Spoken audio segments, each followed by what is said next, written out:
Welcome to Whispers of the Web, where the hidden gems of the web come to life. Join us as we unravel the most fascinating tales, secrets, and discussions from across the web. Every whisper has a story. If you enjoy our journey through the whispers of the web, don't forget to like, subscribe, and share the intrigue. Story number 1. I made my daughter get an abortion because she's slow.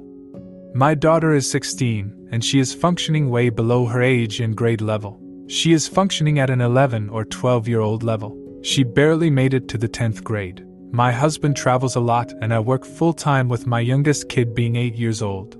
I've never had any help besides financially in raising my kids. I'm almost 50 years and I would be raising this baby. Baby father is a pimple-faced teen with ADHD and other disorders.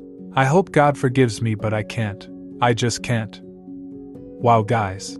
This is so sad. I hope this mother can get her daughter on birth control of some sort to prevent another pregnancy, and get some therapy for her and her daughter so they can begin the healing process. This is clearly a traumatic situation for both of them. What would you have done in this situation? I don't think I would force a baby on my daughter, but I also wouldn't force an abortion. I absolutely would not want to raise her child though, so I have no idea how I would handle this. I'm torn here. Story number 2. I'm quietly leaving him after 15 years due to his friend. My spouse, 35 male, and I have been together for 15 years. For background, he has cheated in the past. When I was younger, I stayed because I was stupid and in love. As I got older, I stayed because of our kids and financial reasons. Around a year ago, I had just given birth and found out that he had been secretly talking to an old hookup of his. He said that he reached out to talk to her about personal emotional issues that he couldn't talk about with me. They had been talking since I was about 6 months pregnant. I know him well enough to know that it was most likely longer, and he swears it was just talking. I doubt that. I was only out of the hospital for a few days when I found out. I decided to work on it. He promised that he would delete her, block her, and never speak to her again. Fast forward to now, and yesterday he admitted that she had texted him. Weird, considering she was supposed to be blocked. They had a conversation catching up and then he stopped responding to her. In the past, I would get emotional, be hurting, crying and lashing out verbally. This time I just went numb. I looked at him and realized that I no longer love him and probably haven't for a while. I know by his actions that he never loved me. It seems like it was completely innocent in this conversation, but she was supposed to be blocked. And he promised to never speak to her again. He was so casual in telling me, almost like he hadn't done anything wrong. But he was wrong for talking to her and unblocking her. He was wrong for not making me feel safe and loved. I've been checking out for a while, but this was my moment that I knew he would never change. I would deal with this the rest of my life, and I would be teaching my kids that this behavior is okay. My daughters would learn to accept it, and my son would imitate the behavior. I refuse to accept that future. I'll make my own. Now I'm leaving him quietly. I'm saving all the money I can and getting myself set financially. I want to have a safety net to fall on when I'm on my own and to make sure I'll be able to take care of my kids. It hurts to know I wasted so much time loving someone who doesn't love me, but I've accepted it. I know most people think I'm stupid for staying with him. I think I'm stupid too. He was the only one who acted like he loved me. I had no one else, no family or friends. I think he used that to his advantage to keep me around. I have no one to talk to about this and it's scary. So I had to tell someone, and why not an anonymous post? Wish me luck. Per OP, this new chapter in her life is going to be tough, but it sounds like she has the determination needed to make a better life for herself and her kids. She should have left him a long time ago, and definitely should never have had kids with him. But I personally have stayed with a cheater to try and fix my relationship, but it did not work out. Her husband is a tool too.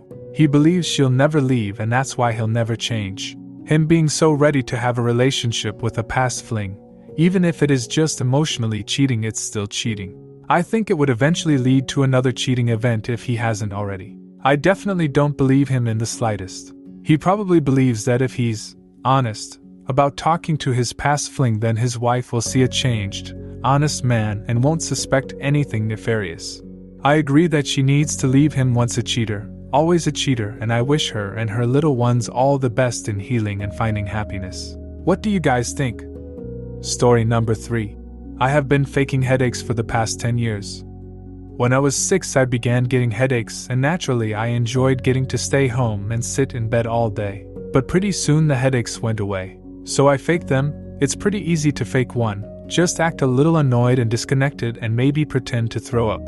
This became a habit, and now a lot of my medical history is a lie. My family thinks I have chronic migraines.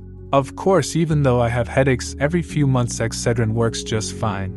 Now I don't want to fake my headaches so much for work. I shouldn't be doing that, but it's incessant. Maybe I'm just an impulsive liar. Should I come out to my family about the headaches or try to ease off them? That's quite the long con. I would be afraid of telling anyone I know. You'll be labeled as a liar for the rest of your life. But maybe that'll be the wake-up call needed for OP. Personally, if I were OP, I would not tell my family, but I might tell my doctors. I'm not sure how old they are. But if they are an adult, then doctor-patient confidentiality would prevent their family from knowing their medical history, but it would get them better medical care. I think their doctors might then label their chart and say that they're a liar. What do you guys think? Do you think they should tell anyone at all or just slowly pretend to get better from the headaches? Do you think OP will stop their lying, or do you think they will go right back to faking medical conditions to get out of things they don't want to do? Story number 4. My son said something to my babysitter, and it emotionally destroyed me. I, 26 female, am raising 2 kids all on my own. My kids are fed, clothed, clean, go to daycare, and have everything they need. But my babysitter told me something that has really dragged me down. I work full-time, clean, cook, grocery shop, take care of the kids, etc., all on my own. I have no time for myself, and what little time I do I try to spend it with the kids. However, lately I've been very worn down. By the time I get my kids from their after daycare babysitter at 5 p.m., I'm already mentally drained. Then as soon as I step foot into my apartment, I have to start getting the kids ready for dinner, then bed if I want them to wake up refreshed for the day. I wake up to them fighting over everything.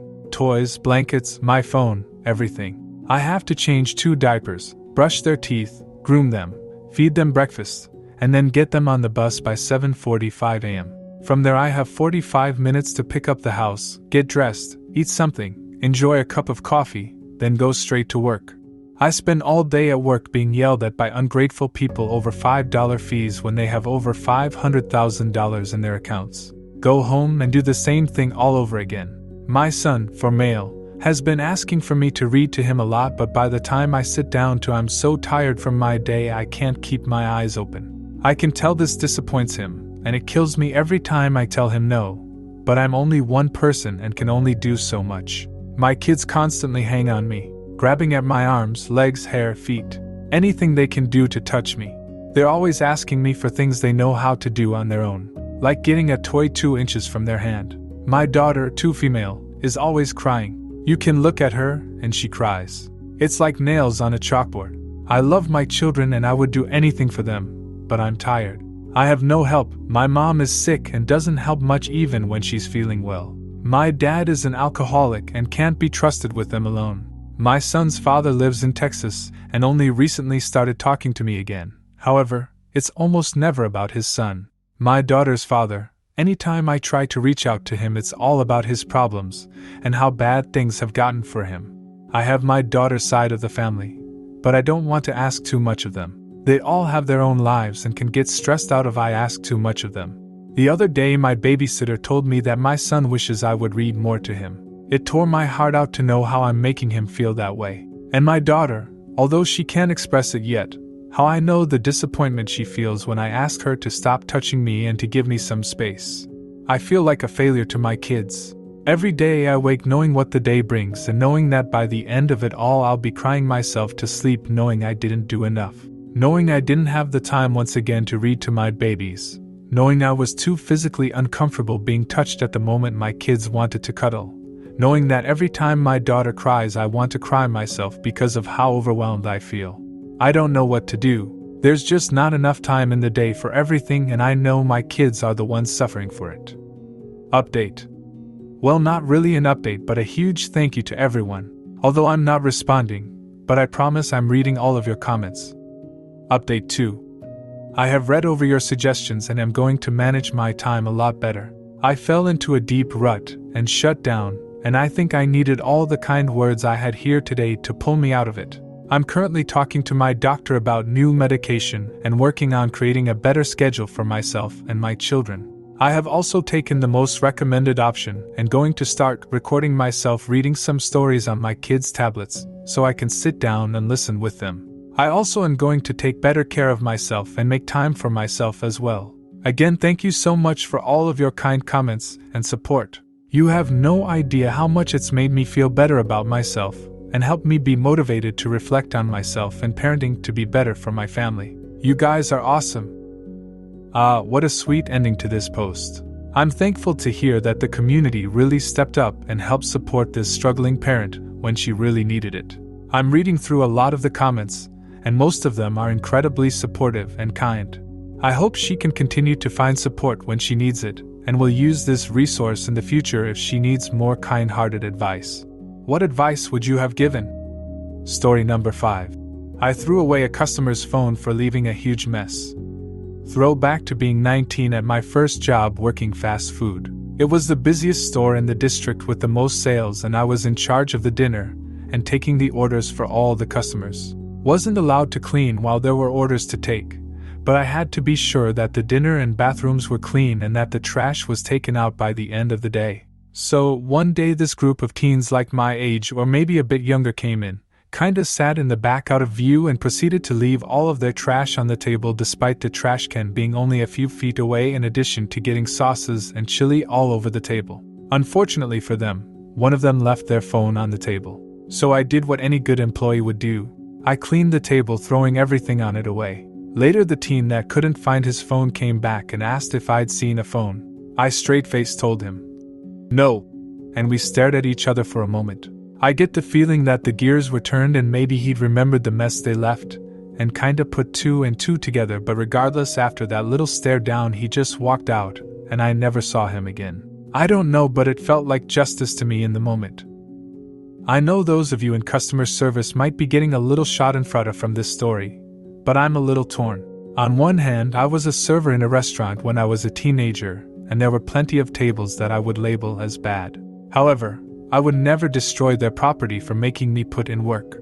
I go to work, not get revenge on customers that I think have treated the place I work for poorly. Maybe OP was just young and dumb. What do you guys think? Do you think OP went too far, or would you do something similar? Do any of you have similar customer service stories? Thank you for joining us for today's journey through the whispers of the web. Share your thoughts and suggestions for our next adventure. If you're not yet a part of our whispering community, click the subscribe button and click the bell for notifications to never miss out on another story. Join us next time as we uncover another enthralling tale from the web. Until our next whisper.